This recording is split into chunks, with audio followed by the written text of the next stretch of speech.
প্রধানমন্ত্রী রিক্সা চালককে কত পছন্দ করেন যে তিনি গোপালগঞ্জে গিয়ে রিক্সায় ওঠেন। আমাদের রাষ্ট্রপতি রিক্সা চালকদের জন্য কত দরদ, তিনি তার কিশোরগঞ্জের হাওড়ে গিয়ে রিক্সায় চলেন, আর ঢাকা শহরে রিক্সা চালককে দেখতে পারেন না। ফলে এই ফন্ডারিকে বন্ধ করতে হবে। ঢাকা শহরের যে জায়গা, সেই জায়গা শতকরা ৮০ ভাগ জায়গা দখল করে রেখেছে ওই বড় লোকেরা। ওই বড় লোকদের গায়ে হাত দেওয়ার ক্ষমতা আপনার নাই। একদিকে বলছেন দেশ ডিজিটাল হয়ে যাচ্ছে, আধুনিক হচ্ছে, তো রিক্সা চালকরা একটু ডিজিটাল করে ব্যাটারি লাগিয়েছে, তাহলে রিক্সা চালকদের এই ডিজিটাল সহ্য হয় না কেন? কত হাজার হাজার কোটি টাকার প্রণোদনা দিয়েছেন, বলতে পারবেন কোথাও কোন রিক্সা চালককে ১ পয়সার প্রণোদনা সহজ করা হয়েছে? এই রিক্সা চালকরা গত ১.৫ বছর কি খেয়ে বেঁচেছে?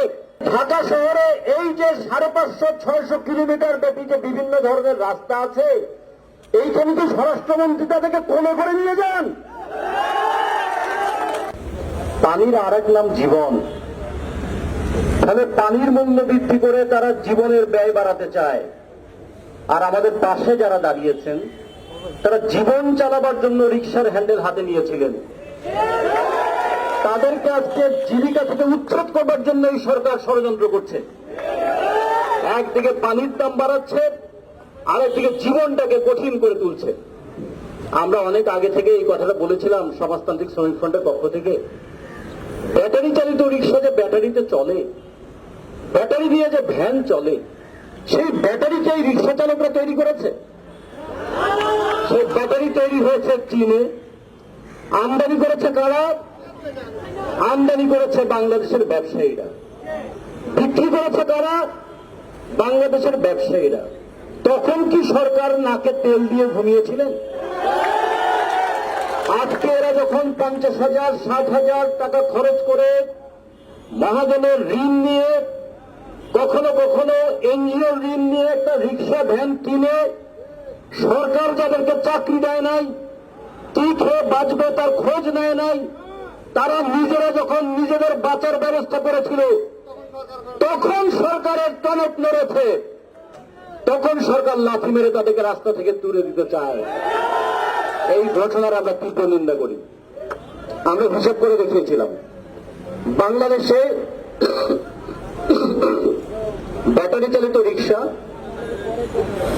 বাংলাদেশে ব্যাটারি চালিত ইজি বাইক, ব্যাটারি চালিত ভ্যান, এগুলো মিলে রিক্সা, ভ্যান, ইজি বাইক মিলে প্রায় ৩৫ লক্ষ মানুষ এর উপর জীবন চালায়।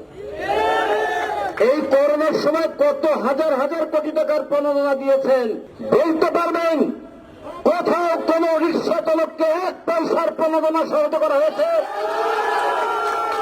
এই রিক্সা চালকরা গত ১.৫ বছর কি খেয়ে বেঁচেছে তার কোন খবর নিয়েছেন? এই রিক্সা চালকরা জীবনের ঝুঁকি নিয়ে, যেখানে অ্যাম্বুলেন্স নাই সেখানে এই রিক্সায় করে, ভ্যানে করে তারা রুগীকে হাসপাতালে নিয়ে গিয়েছে। গ্রামের মানুষের একমাত্র বাহন এই রিক্সা, শহরের মানুষেরও বাহন রিক্সা। ঢাকা শহরের ৩৭% মানুষ যারা রিক্সা ছাড়া আর কোনো কিছুতেই চড়তে পারে না। বাড়ির দরজায় দরজায় কি বাস যায়? যে বাচ্চাটা স্কুলে যায়, যে মাটা বাজারে যায়, যে বৃদ্ধ বাজারে যান, যিনি অফিস থেকে ফেরেন, কিসে করে আসেন তিনি? তাদের কি প্রাইভেট কার আছে? ঢাকা শহরে প্রাইভেট কারের সংখ্যা ৬ লক্ষ। ঢাকা শহরে মানুষ বাস করে ১,৬২,০০,০০০। ঢাকা শহরে এই গাড়ি চলে ৪,৫০০ এবং এই গাড়ি মেইন রোড ছাড়া চলে না। তাহলে ঢাকা শহরে এই যে ৫৫০-৬০০ কিলোমিটার ব্যাপী যে বিভিন্ন ধরনের রাস্তা আছে, এইখানে কি স্বরাষ্ট্রমন্ত্রী তাদেরকে কোলে করে নিয়ে যান? এইখানে এই রিক্সা চালকরা নিজেরা বৃষ্টিতে ভেজে, নিজেরা রোদে পড়ে, কিন্তু তারা যাত্রীদেরকে একটা ছাউনির মধ্যে রেখে তারা যাত্রী পরিবহন করে। এই কারণ বাজারে সারা দেশের পণ্য আসে। উত্তরবঙ্গ থেকে লেবু না আসলে, আনারস না আসলে, কাঁকরোল না আসলে, পেঁপে না আসলে ঢাকার মানুষের খাওয়া জুটবে না। সেই রাত 3টা থেকে ভোর 6টা পর্যন্ত ওই পণ্য ঢাকা শহরের বিভিন্ন কাঁচা বাজারে নিয়ে যায় কারা? এই রিক্সা চালক এবং ভ্যান চালকরা। ফলে ঢাকা নগরের মানুষের প্রতি আহ্বান জানিয়েছিলাম, যারা আপনার জীবনটাকে সহজ করেছে, যাদের কারণে আপনাদের জীবন চলবে না, আজকে তাদেরকে যদি রাস্তা থেকে তাড়িয়ে দেয়, আপনারা কি তাদের পাশে দাঁড়াবেন না? আজকে রিক্সা চালকদের পাশে আমাদের সবার দাঁড়ানো দরকার। আমরা বলেছি, তিনি বলেছেন রিক্সার সামনের চাকায় ব্রেক আছে, এই কারণে অ্যাক্সিডেন্ট হয়। আচ্ছা, অ্যাক্সিডেন্ট হওয়ার জন্য রিক্সা যদি কারণ হয়, তাহলে রিক্সার পিছনের চাকায় ব্রেক লাগিয়ে আধুনিক করে দেন। অথবা রিক্সার যদি ওই পিছনে একটা স্প্রিং আছে, ওখানে 4টা 5টা পাতির স্প্রিং আছে, আর 2টা স্প্রিং ওখানে লাগিয়ে এমন একটা ব্যবস্থা করেন যাতে ঝাঁকিটা কম লাগে। আপনাদের এত বড় বড় ইঞ্জিনিয়ারিং ডিপার্টমেন্ট, তারা কি এই কাজটা করতে পারে না? তাহলে লক্ষ লক্ষ মানুষকে পথ থেকে উচ্ছেদ করছেন কেন? জ্যাম হওয়ার জন্য? এই ঢাকা শহরের বিভিন্ন ভিআইপি সড়কে তো কোনো রিক্সা চলে না, ওখানে জ্যাম লাগে কেন বাবা? ওখানে জ্যাম কেন হয়? একজন কর্মকর্তা অফিসে যাবেন গাড়িতে করে, তারপর গাড়িটা খালি গাড়ি চলে যায় আবার বাসায়। বেগম সাহেব আবার সেইটা নিয়ে বাজারে যান, তারপরে আবার বাচ্চাকে স্কুলে দিয়ে আবার গাড়িটা খালি আসে। আমরা হিসাব করে রেখেছিলাম, ঢাকা শহরের যে জায়গা, সেই জায়গার শতকরা 80% জায়গা দখল করে রেখেছে বড় লোকেরা। ওই বড় লোকদের গায়ে হাত দেওয়ার ক্ষমতা আপনার নাই। একটা প্রাইভেট কার সর্বোচ্চ 4 জন যাত্রী নেয়, একটা প্রাইভেট কারের জায়গা লাগে 124 বর্গ ফুট, আর 36 বর্গ ফুট জায়গায় একটা রিক্সা 2 জন যাত্রীকে নেয়। তাহলে রিক্সা কি কম জায়গা লাগে না প্রাইভেট গাড়িতে বেশি জায়গা লাগে? যদি প্রাইভেট কারের জন্য বেশি জায়গা লাগে, প্রাইভেট কারের মালিকদের তো টাকা আছে, তাদের উপর ট্যাক্স বসাও। আমরা এই rickshaw, auto rickshaw, easy bike, battery চালিত রিক্সার মানুষদের আমরা মনে করি রিক্সা চালানো খুব কঠিন কাজ। কিন্তু কখন একটা মানুষ এই কঠিন কাজ করতে বাধ্য হয়? যখন তার আর কোনো উপায় থাকে না। আমাদের কোন সচিব তার ছেলেকে কি বলবে যে যাও রিক্সা চালাও? তার ছেলেকে বলবে যাও বিদেশে গিয়ে পড়াশোনা করো। আমার রিক্সা চালকের সন্তানদের ইচ্ছা হয় না একটু পড়াশোনা করবার? তাদের কি ইচ্ছা হয় না একটু ভালো খাবার? তাদের কি ইচ্ছা হয় না একটু ভালো ঘরে থাকবার? থাকে না কেন? আর এই ওয়াসা কি করেছে? ঢাকা শহরে এত রিক্সা, এত প্রাইভেট, এত বাস, তাদের যে হেল্পার, ঢাকা শহরে কোথাও তাদের জন্য বিশ্রামের কোন জায়গা আছে? বিশ্রামের জায়গা নেই। ঢাকা শহরে কোথাও 1 গ্লাস পানি যদি খেতে চান 2 টাকা দিতে হয়। আর এই ওয়াসা এমন ব্যবস্থা করেছে, কোথাও গিয়ে যদি বাথরুম সারতে চান তাহলে 5 টাকা দিতে হয়। ফলে পানি খাওয়ার জন্য 2 টাকা, আর পানি ত্যাগ করার জন্য 5 টাকা 10 টাকা। এই ধরনের টুকরুকি কাণ্ডের বিরুদ্ধে আমরা লড়াই করছি। আমরা ওয়াসা আবার পানির দাম বাড়িয়েছে। 250 কোটি লিটার প্রতিদিন ঢাকায় পানি লাগে। একজন সাধারণ গরিব মানুষ দিনে 50 লিটার পানি ব্যবহার করতে পারে না। আর এই গুলশান বনানীতে বাচ্চাদের 250-300 লিটার দিয়ে তারা গোসল করে। ওদের টাকা আছে, ওদের কাছে 2, 4, 5, 10 টাকা কোনো টাকা নয়। কিন্তু যে রিক্সা চালক সে 3000 টাকা ভাড়া দিয়ে থাকে, অথবা যে রিক্সা চালক ওই গ্যারেজের উপরে ঘুমায়, তাকে যদি বলা হয় পানির দাম বৃদ্ধির জন্য আগামী মাস থেকে তোমার বাসা ভাড়া 100 টাকা বাড়বে, এর জন্য এটা কিন্তু মরণ আঘাত। আমরা হিসাব করে দেখিয়েছিলাম, এই ওয়াসার পানির দাম বাড়িয়ে বছরে এই ওয়াসা সে আয় বাড়াবে 200 কোটি টাকা, কিন্তু এই গরিব মানুষের উপর আঘাত আসবে 1,500 কোটি টাকার। আমরা এই জন্য বলেছিলাম এই সরকারের বয়স আর ওয়াসার চেয়ারম্যানের বয়স সমান সমান। এই সরকার 2009 সালে ক্ষমতায় এসেছে, তাকসিম সাহেব 2009 সালে ক্ষমতায় এসেছেন, এবং এই 13 বছরে 14 বার পানির দাম বাড়িয়েছেন। পানি, আমাদের উপর থেকে পানি পড়ে, বৃষ্টির পানি, পয়সা লাগে না। আমাদের নদীর পানি আছে, পয়সা লাগে না। শুধু পানিটাকে তুলে পরিবহন মানে মানুষের বাড়ি বাড়ি পৌঁছানোর জন্য এত দাম বাড়াতে হবে কেন? বরঞ্চ রাষ্ট্র আমার কাছে ট্যাক্স নেয়। মোবাইলে কথা বললে 33 টাকা 52 পয়সা ট্যাক্স নেয়। এক কাপ চা খেলে রাস্তার মধ্যে 1 কাপ 5 টাকা দিয়ে চা খেলে সেখানে 70 পয়সা ট্যাক্স নেয়, আমাকে সে বিনা পয়সায় পানি দিতে চায় না, পানির দামও বাড়াতে চায়। একদিকে বলছেন দেশ ডিজিটাল হয়ে যাচ্ছে, আধুনিক হচ্ছে, তো রিক্সা চালকরা একটু ডিজিটাল করে ব্যাটারি লাগিয়েছে, তাহলে রিক্সা চালকদের এই ডিজিটাল সহ্য হয় না কেন? ফলে এই সরকার হল ব্যবসায়ীদের সরকার। এই সরকার সমস্ত কিছু নিয়ে ব্যবসা করতে চায়, পানি নিয়ে ব্যবসা করতে চায়। এখন ভারত থেকে মহেন্দ্র গাড়ি আসবে, ওই মহেন্দ্র গাড়ি চালাবার জন্য রিক্সা চালকদেরকে উচ্ছেদ করতে হবে। ফলে ভবিষ্যতের ওই ভারতীয় গাড়ি বাংলাদেশে যেন ঠিক মতো চলতে পারে তার জন্য আগে রাস্তা ফাঁকা করো, রাস্তা ফাঁকা করার জন্য রিক্সা চালকদের দাঁড়িয়ে দাও।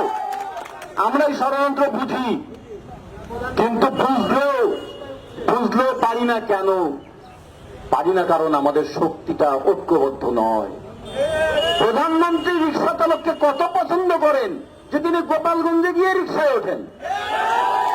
আমাদের রাষ্ট্রপতি রিক্সা চালকদের জন্য কত দরদ, তিনি ওই তার কিশোরগঞ্জের হাওড়ে গিয়ে রিক্সায় চলেন, আর ঢাকা শহরে রিক্সা চালককে দেখতে পারেন না। ফলে এই ফন্ডারিকে বন্ধ করতে হবে।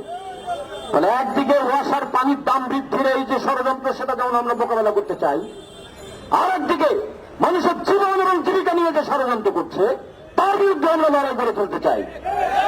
আমরা আপনাদের প্রতি আহ্বান জানাই, ঢাকা নগরবাসীর প্রতি আহ্বান জানাই, পানির দাম বাড়িয়ে জীবনকে যারা বিপন্ন করতে চায় তার বিরুদ্ধে লড়াই করব। এই বছর বাজেট হয়েছে 6,03,681 কোটি টাকা। 200 কোটি টাকা এখানে কোনো টাকাই নয়। এই 200 কোটি টাকার জন্য আপনি মানুষের খাবারের পানির উপর ট্যাক্স বসিয়ে দিলেন। আপনাদের মানুষের প্রতি এত শত্রুতা কেন? আর ব্যবসায়ীদের কত টাকা মওকুফ করেছেন? ব্যবসায়ীদের 2.5% করে তাদের ট্যাক্স মওকুফ করে দিয়েছেন। ওইখানে আপনি 50,000 কোটি টাকা মওকুফ করতে আপনার কষ্ট হয় না, আর ওইখানে 200 কোটি টাকার জন্য আপনার কষ্ট হয়। রিক্সা চালকরা রিক্সা চালিয়ে জীবিকা নির্বাহ করে, তাদের চাকরির ব্যবস্থা করেন নাই, তাদের জীবনযাপনের ব্যবস্থা করেন নাই, কিন্তু তারা যে রাষ্ট্রকে ট্যাক্স দিয়েছে আমরা হিসেব করে দেখিয়েছিলাম। বাংলাদেশের 35 লক্ষ রিক্সা চালক, দিনে যদি সে 500 টাকাও রোজগার করে, 500 টাকায় দিনে সে সরকারকে ট্যাক্স দেয় 75 টাকা। দিনে 75 টাকা দিলে মাসে কত দেয়, বছরে কত দেয়? আমরা হিসাব করে দেখিয়েছিলাম, প্রায় 18,000 কোটি টাকা আমরা রাষ্ট্রকে ট্যাক্স দেই। আমরা বিনা পয়সায় রিক্সা চালাই না, এই রাস্তা আমার ট্যাক্সের টাকায় তৈরি হয়েছে। রাস্তা থাকবে যেখানে, রিক্সা চলবে সেখানে। আমরা এই দাবি শুরু করেছিলাম। ফলে আমরা রাষ্ট্রকে ট্যাক্স দেই, রাষ্ট্রের কাছে আমি অধিকার চাই। রাষ্ট্রকে ট্যাক্স দেই, রাষ্ট্রের কাছে পানি চাই। রাষ্ট্রকে ট্যাক্স দেই, আমার জন্য চিকিৎসা চাই। রাষ্ট্রকে ট্যাক্স দেই, আমার সন্তানের শিক্ষা চাই। কোনো কিছু আমি রাষ্ট্রের কাছে ভিক্ষা চাই না। শুধু একটা জিনিস চাই, আমাদের সম্পদ চুরি করবেন না। ওই চোরদেরকে ঠেকান, দুর্নীতি ঠেকান, চোর আর দুর্নীতিবাজদেরকে গ্রেপ্তার করুন। আমরা রাষ্ট্রটাকে আধুনিক রাষ্ট্র করে দেব। ফলে আজকে ওয়াসার এই যে দুর্নীতিবাজ, তার সংসার চলে না বলে বেতন বাড়িয়ে তিনি এখন 6 লাখ টাকা মাসে বেতন করেছেন। মাসে 6 লাখ টাকা বেতন করার পরে তার সংসার চলে না। আমেরিকায় বসে বেতন বাড়ান আর বাংলাদেশের মানুষের উপর পানির দাম বাড়ান। এই ধরনের ভণ্ডামির বিরুদ্ধে একটা ঐক্যবদ্ধ প্রতিরোধ আন্দোলন গড়ে তোলা দরকার। এই আন্দোলন করতে হবে গরিব মানুষদেরকে। যে বড় লোক প্রতিদিনে 50,000 টাকা রোজগার করে, তার জন্য পানির দাম 5 টাকা বাড়লো না 3 টাকা বাড়লো তার কিছুই আসে যায় না। কিন্তু যে মানুষ দিনে 300 টাকা রোজগার করে, তার জন্য 10টা টাকা বেশি খরচ হলে তার জন্য কষ্ট হয়। রাস্তায় থরে থরে আম সাজানো আছে না, আম কে না পছন্দ করে, কিন্তু আমের দিকে তাকায়, আমটা কিনতে পারে না। সে চিন্তা করে 1 কেজি আম কিনতে গেলে আমার আরেকটা ভাড়া মারতে হবে, আবার আমি 1 কেজি আম কিনবো না 1 কেজি চাল কিনবো। এই যে মানুষ আম দেখে আম খেতে পারে না, যে মানুষ সুন্দর পোশাক পরা বাচ্চাদেরকে স্কুলে নিয়ে যায় কিন্তু তার বাচ্চাকে সেই স্কুলে পড়াইতে পারে না, যে মানুষ বাড়িতে বাড়িতে যাত্রী পৌঁছে দেয় কিন্তু সেই রকম একটা বাড়িতে থাকতে পারে না, এই মানুষের দুঃখের কথা আপনারা বুঝবেন না। এই মানুষদেরকে কি আবার আপনারা আরো দুঃখের মধ্যে ফেলে দেবেন? ফলে আমরা একদিকে রিক্সা চালকদের সংগ্রাম, আর একদিকে ওয়াসার দুর্নীতি বন্ধ করা, আর একদিকে পানির দাম বৃদ্ধি করার এই যে ষড়যন্ত্রমূলক ব্যবস্থা, তার বিরুদ্ধে আজকে প্রতিবাদ করতে রাস্তায় নেমেছি। এই প্রতিবাদ সমাবেশের পরে আমরা এখানে স্থানীয় সরকার মন্ত্রীর কাছে স্মারকলিপি দেব। সেই সংগ্রাম চলছে, সংগ্রাম করতেই হবে। রিক্সার যেমন প্যাডেল মারলে চাকা ঘোরে, ব্যাটারিতে স্টার্ট দিলেই যেমন চাকা ঘোরে, ওই রিক্সার চাকা ঘুরলে আমার সংসারের চাকাও ঘোরে। আজকে রিক্সার চাকা বন্ধ করে যারা আমার সংসারের চাকা বন্ধ করতে চায়, জীবনের চাকা বন্ধ করতে চায়, তাদের বিরুদ্ধে আজীবন লড়াই করতে হবে। এই কথা বলে আমি আমার বক্তব্য শেষ করছি। আপনাদের সবাইকে ধন্যবাদ। বিপ্লব দিবস।